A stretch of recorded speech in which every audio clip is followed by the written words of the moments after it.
Hello, everyone. Today is what the world would call Christmas 2023 at 1:18 p.m.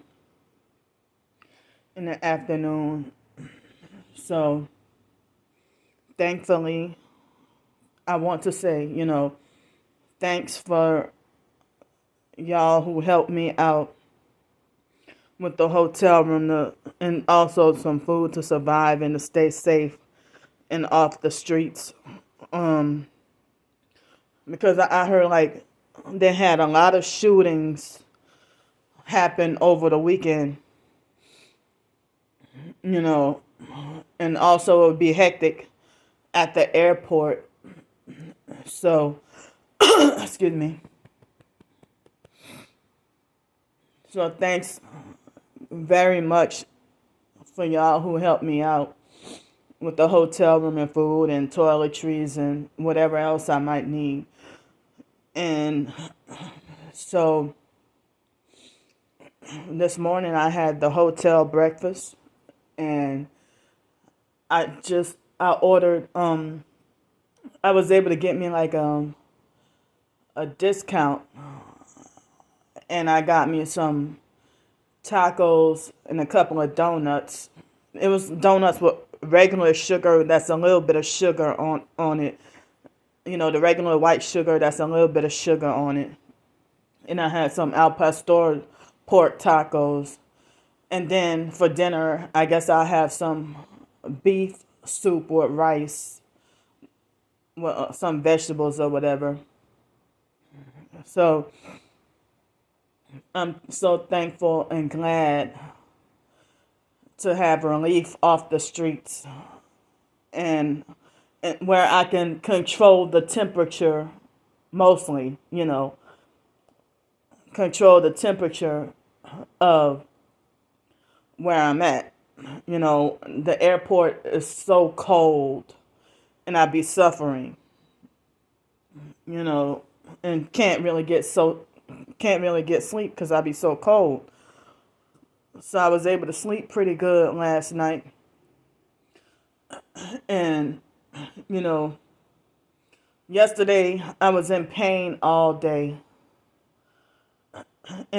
But today I feeling better.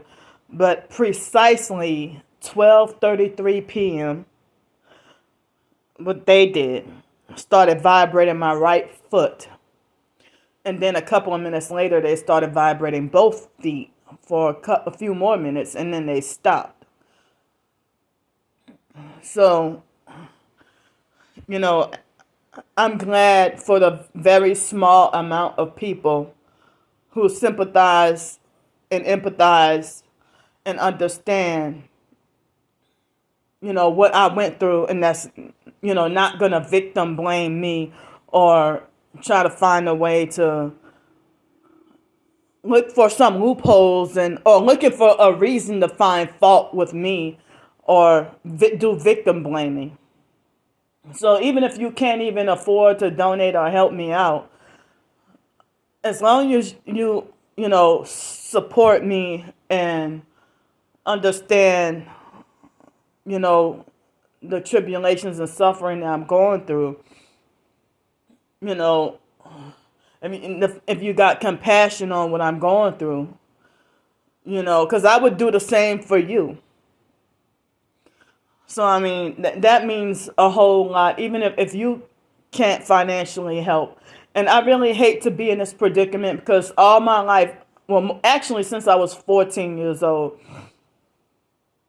I always wanted to try to strive for independence and self-sufficiency. And narcissistic gang stalkers, they control you. I mean, they force you in predicaments where you have to be dependent and needy so that others can have authority, power, and control over you. Like, it seems like they want me in as poor as possible, in as many predicaments where people will have authority over me or where I have more rules to follow. So if I was a homeowner, I would have less people to answer to or less rules to follow. I mean, still would have rules and stuff, but less rules to follow than somebody that's on some freaking Section 8 or low income housing. You got dozens of rules, like as if it's like a prison to live there. Or if you have your own car, you got less rules to follow than when you take public transportation. You know, and if you self-employed or work at home or work from home, or you be your own boss and you don't have as many people to answer to, you can use the bathroom when you want. You can take a lunch break when you want. You can work how long you want, and nobody just trying to micromanage and treat you like a total puppet on a string. So when I had the previous apartment that they gang stalked me out of, I was right when I was on the verge of trying to accomplish goals and trying to improve, I was trying to get a work at home or work from home job, or trying to get a job opportunity. And I was planning to work on more books, to write some novels, more short stories, fiction and nonfiction ebooks. I was gonna work on more of that, and which would involve more research and everything.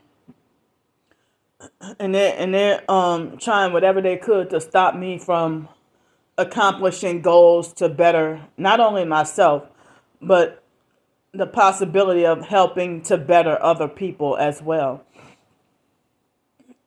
So, as I said, I was forced out of my home and they were trying to kill me too. And then it's very hard for anybody to have any support. And people want to victim blame and say all you had to do was mind your business and ignore them. And it's like, and then y'all throwing stones at me and attacking me. And they wanted me forced out of Pensacola so bad. And now everybody telling me go back to Florida. New Orleans, this is my hometown and birthplace. And I say I'm sick and tired of feeling homesick. So I have been feeling homesick. And now everybody making me feel unwelcome here. But I was unwelcome in Pensacola and unwelcome in Florida. And people want to try to maneuver and police and control and dictate where they want me to live, and they don't care anything. They trying to control and micromanage what food they want me to eat. When the stalkers are obsessed with my relation with food and money, and then lie and say that I am obsessed with food and money.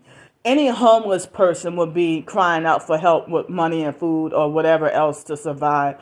And I've had moments where I've had potential job opportunities, and I said, well, I need help with the funds to get enough money for such and such uniform or shoes.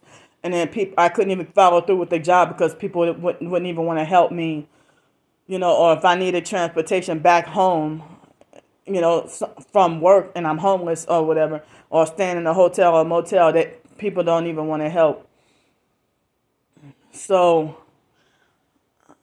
they want to put on this false image that I'm just, like, they want to rewrite history of my life and make a false narrative and coerce things where I'm trapped, so they will have other people to falsely believe that I'm just an idle beggar, that I'm just complaining and got a bad attitude, which is not true. I'm a very nice person.